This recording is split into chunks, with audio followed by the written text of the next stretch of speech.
Hai, ini adalah Cinetrack Cinelife C2 dan C2S all-in-one device yang bikin pekerjaan kita jadi jauh lebih mudah. Video ini panjang, kalau kalian mau skip ke bagian tertentu silahkan klik timestamp yang warna biru di deskripsi. Barangkali di antara kalian ada yang belum tahu, ini adalah video switcher. Fungsinya untuk switching antar beberapa kamera. Mungkin di antara kalian ada yang tahu HDMI Capture Card Elgato.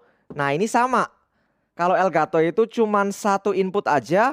Kalau yang Cinetrack Cinelife C2 dia ada 1, 2, 3, 4, dan 5 inputan. Kalau yang C2S ada S di belakangnya. S itu adalah SDI.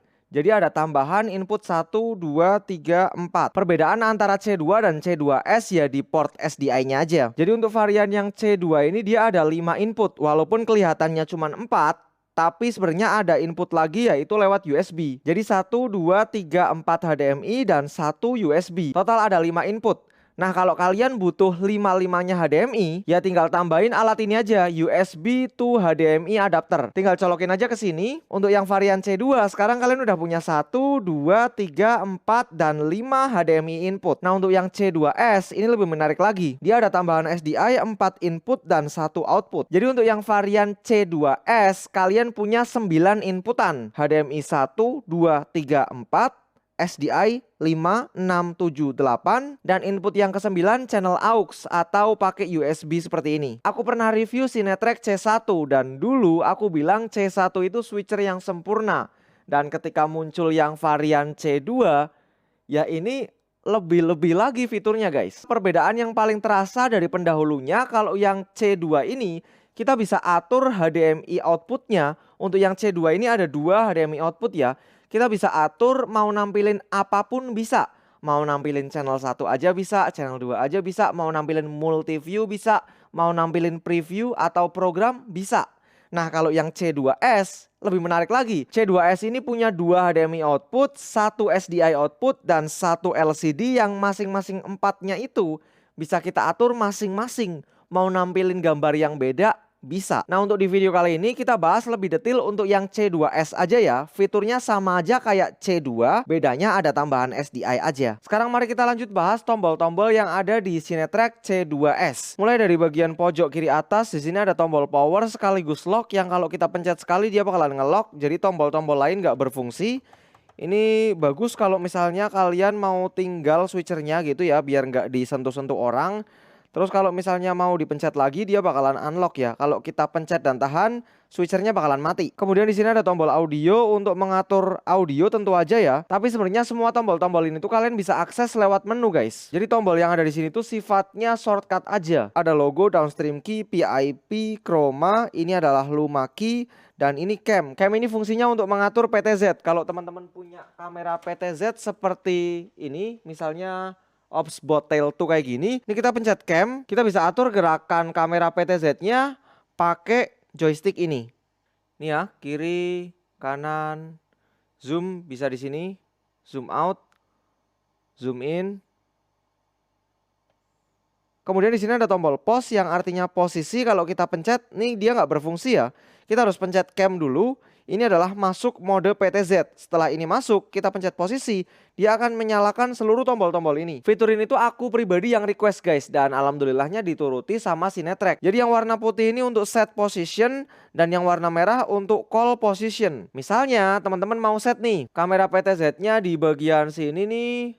Aku mau set posisi ini, tinggal pencet aja salah satu tombol ini ya. Misal kita kasih nomor 1, 2, 3, 4, 5, 6 gitu ya. Kita pencet yang ini. Dia nyimpen di posisi 1. Kemudian kalau misalnya kita mau cari posisi lain, misal ke sini deh. Ke tanganku aja di sini. Ini misal posisi 2 nih ya. Pencet di sini. Kemudian misal kita mau panggil posisi yang 1 tadi, tinggal pencet aja tombol ini. Dan dia akan kembali ke posisi yang pertama. Kalau kita pencet yang ini, dia akan kembali ke posisi yang kedua. Untuk speednya bisa kita atur pakai knob ini ya. Gimana sampai detik ini udah terpukau belum sama fitur-fiturnya Cinetrack C2S? Lanjut di sini ada layar kalau nggak salah ukuran 5,5 inch yang aku rasa ya udah lumayan cukup lah untuk kebutuhan previewing. Kalau kalian lagi satset buru-buru bisa pakai ini. Tapi kalau ini dirasa kekecilan, kalian tetap bisa pakai monitor eksternal kayak aku gini. Ini aku pakai monitor 32 inch guys, gede banget sih. Lanjut ke bagian yang paling utama dari sebuah video switcher yaitu tombol switchingnya. Nah di sini ada 1, 2, 3, 4. Ini adalah channelnya guys. Jadi kita mau pilih channel 1, 2, 3, 4. Yang di bawah ini preview, artinya belum live ya. Kalau yang di atas ini live. Sekarang nih kalian lagi lihat kamera atas ya. Nomor 2. Kalau aku pencet ini, dia bakalan pindah ke kamera 1. Seperti ini. Video yang kalian lihat ini aku produksi pakai Cinetrack Cinelife C2S. Jadi ini aku tanpa editing. Ya tetap aku edit. Editnya tuh cuman buang bagian-bagian yang aku salah-salah ngomong aja. Nah selain 1, 2, 3, 4 ini, di sini ada pad dan aux. Pad ini adalah gambar. Kalian bisa pakai buat background. Bisa juga pakai buat presentasi. Jadi misalnya kalian punya beberapa slide ya masukin aja ke pad ini. Masukinnya bisa lewat SD card, bisa lewat USB flash disk. Nanti kalau pada tertarik aku bikin video khusus yang ngebahas itu deh karena bakalan panjang videonya. Kemudian di sini ada aux guys. Nah aux ini multifungsi banget. Yang pertama yang dari tadi kalian udah tahu, aux ini bisa diisi pakai USB yang ada di belakang. USB Type A yang ini nih teman-teman bisa isi pakai webcam atau USB capture card kayak tadi. Nanti inputan USB-nya muncul di channel aux yang ada di pojok kiri bawah. Nah kalau kita pergi ke menu kemudian media, kita bisa isi juga aux-nya tuh selain pakai USB tadi ya. Kita bisa isi pakai video. Misalnya nih aku punya video. Nah dia muncul di situ tuh. Ini aku kasih video lain. Nah seperti ini. Kita bisa play video dari unit switchernya langsung. Videonya disimpan di mana? Videonya disimpan di SD card bisa, di flash disk bisa. Kemudian si aux ini tuh multifungsi banget guys. Kita juga bisa di sini pengaturannya ya, playback, kemudian record segala macam. Selain bisa input video, kita juga bisa full stream. Tapi ini nanti dulu deh. Kalau kalian tertarik tonton sampai selesai, aku bakalan jelasin lebih detail nanti. Kita jelasin dulu nih, lanjutin dulu tombolnya ya. Di sini ada aux ya, aux itu channel aux. Pad itu pattern, kemudian di sini ada wipe, ini untuk transisi ya. Wipe itu seperti ini, mix itu seperti ini, dip itu seperti ini. Kemudian ada prev, ada BG, ada FTB. Ini kalian jarang pakai lah. Tapi kalau FTB mungkin akan dipakai seperti ini. Untuk pembuka, untuk penutup gitu. Terus standar aja ada cut auto untuk berpindah antar channel. Kalau misalnya di cut ya cutting, kalau auto ya auto, ini basic lah. Terus ada T-bar, T-bar itu untuk transisi yang bisa kita atur ya. Mau seberapa cepat, mau seberapa lambat, ini kita pilih yang mix dulu. Nah seperti ini. Ini bisa kita mainin kalau misalnya mau main transisi. Teman-teman bisa cek di menu, pencet menu kemudian transition. Misalnya mau main transisi kayak gini guys. Ini kita bisa sebelah-sebelahan seperti ini. Ini aku geser gini dikit ya.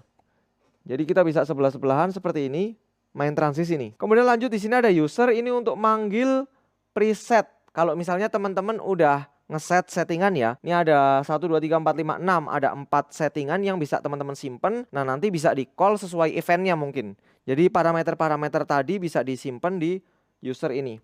Kemudian di sini juga ada makro. Wah panjang banget sih guys kalau didetilin semuanya. Di sini ada tombol record. Untuk record obviously ini nyala karena sekarang lagi record. Kemudian ada stream untuk streaming.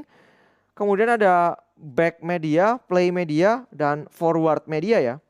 Terus di sini ada MV. MV ini fungsinya kalau kita pencet dia bakalan full screen kemana bebas aja.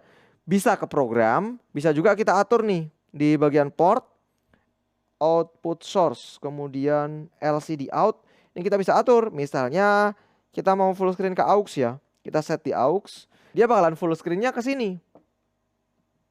Nah mau full screen kemana bisa diatur di port, outsource, LCD out. Kemudian sekarang mari kita bahas menunya. Tapi videonya kayaknya udah terlalu panjang ya. Aku bahas sekilas aja. Di sini ada transisi untuk ngatur transisi. Pilihannya seperti ini. Kemudian ada audio untuk ngatur audio tentu aja. Di bagian microphone ini kita bisa pilih antara line level atau mic level.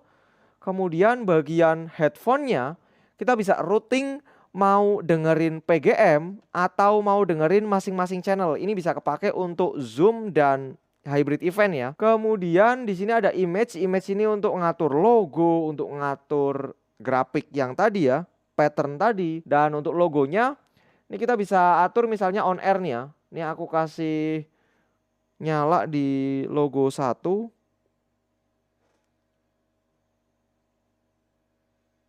Ini on air muncul di preview ya. Teman-teman bisa geser-geser di bagian, ini kan logo 1.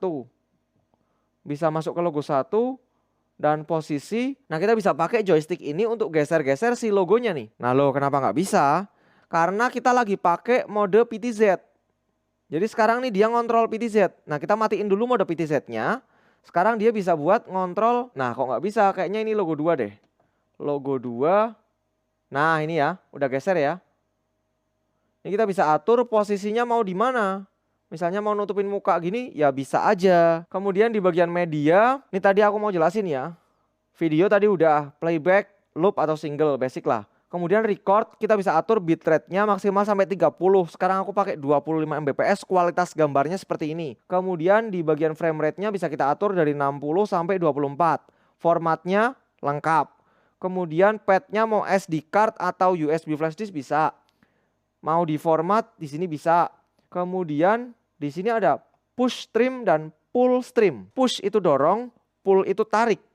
Push stream dia bisa dorong streamingnya keluar ke YouTube, kemana aja bebas gitu. RTMP, tinggal masukin RTMP-nya. Nanti aku bikin video khusus deh kalau pada tertarik. Tinggal masukin RTMP-nya dan pencet stream, dia bakalan langsung ke YouTube atau TikTok atau apapun yang kalian masukin.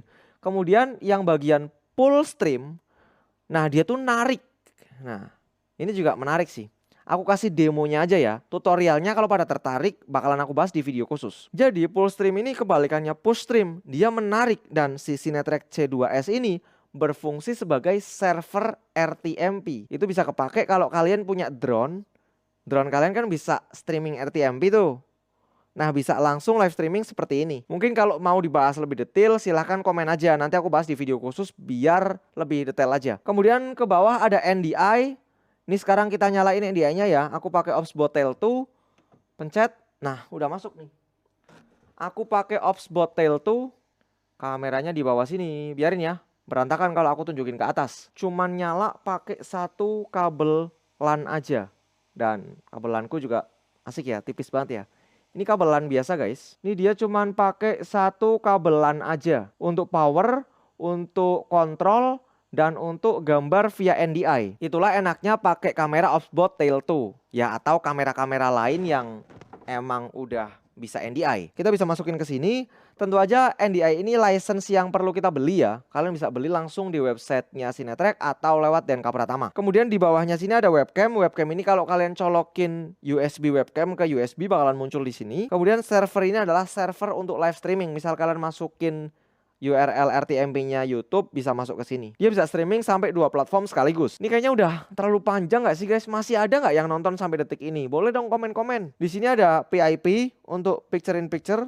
Apakah perlu didemonstrasikan? Jadi PIP itu seperti ini ya. Gambar di dalam gambar. Ini kita bisa ubah di sini. Misal AUX atau channel lain gitu. Misalnya channel 2 seperti ini. Kalau teman-teman main game gitu, misalnya mau nampilin game dan facecam gitu bisa. Sorry guys agak bindeng nih, pilek. Ini ukurannya misalnya mau setengah aja lah segini. Ini bisa kita atur inputnya input 1 misal. Terus di croppingnya, nah seperti ini. Kita atur-atur posisinya pakai joystick. Taruh pojok sini, atur-atur lah sesuai selera kalian. Bisa dikasih green screen juga karena dia di sini lanjut ya, ada luma dan ada chroma key. Terus di sini ada downstream key. Terus di sini ada PTZ control. Ini kalau tertarik aku bahas lebih detail di video khusus aja deh. Aku nggak yakin masih banyak yang nonton sampai detik ini. Kemudian lanjut ke bagian port. Di sini ada untuk pengaturan ya. Si Cinetrack C2S ini udah bisa vertikal guys. Kalau mau tampilan multiviewnya vertikal nih, kita ganti seperti ini. Nah, dia jadi vertikal. Dan ini agak beda ya antara yang di monitor. Ini yang di LCD unitnya seperti ini. Sedangkan yang di monitor eksternal tampilannya seperti ini. Agak beda dikit lah. Kita balikin tampilannya ke horizontal lagi ya. Kemudian stream view, ini streamingnya mau horizontal atau vertikal. Kita perlu restart kalau mau ngubah streamingnya. Ini tadi di sini kan ada 2 HDMI output dan 1 SDI output. Kita bisa atur di sebelah sini guys menunya. AUX ini yang HDMI AUX, kemudian PGM itu yang HDMI PGM, LCD itu untuk LCD built-in-nya. Kemudian SDI itu ya untuk SDI. Output formatnya bisa kita atur nih, berapa P sesuai selera. Inputnya nih bisa diatur HDMI atau SDI first. Kemudian kita bisa flip juga masing-masing kameranya nih.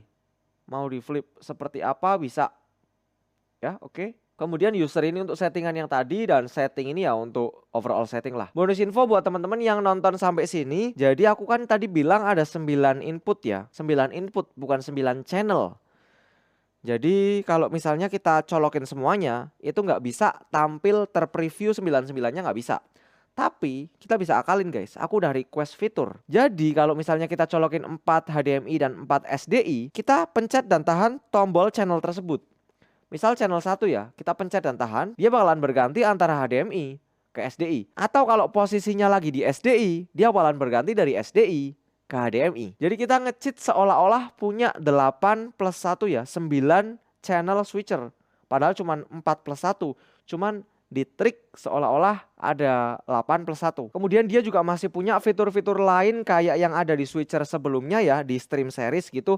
Dia ada tele light, kita bisa kontrol switchernya pakai Stream Deck, kita bisa kontrol switchernya pakai HP, pakai laptop web browser. Ada banyak banget fitur-fitur yang lalu ya yang tetap ada di C2. Yang aku bahas tuh yang mungkin updateannya aja. Tapi fitur-fitur yang ada di pendahulunya semuanya ada di sini. Jadi sekarang kita masuk ke kesimpulan. Yang pertama aku mau nanya ke kalian, apakah hasil rekotan Cinetrack yang dari tadi kalian tonton, ini aku rekamnya langsung ke C2S ya. Apakah kualitasnya udah cukup untuk profesional untuk kerja? Kemudian pertanyaan yang kedua, apakah kalian tertarik buat pakai C2S ini untuk di pekerjaan kalian? Kalau iya, kira-kira mau dipakai di job apa yang paling cocok untuk C2S ini?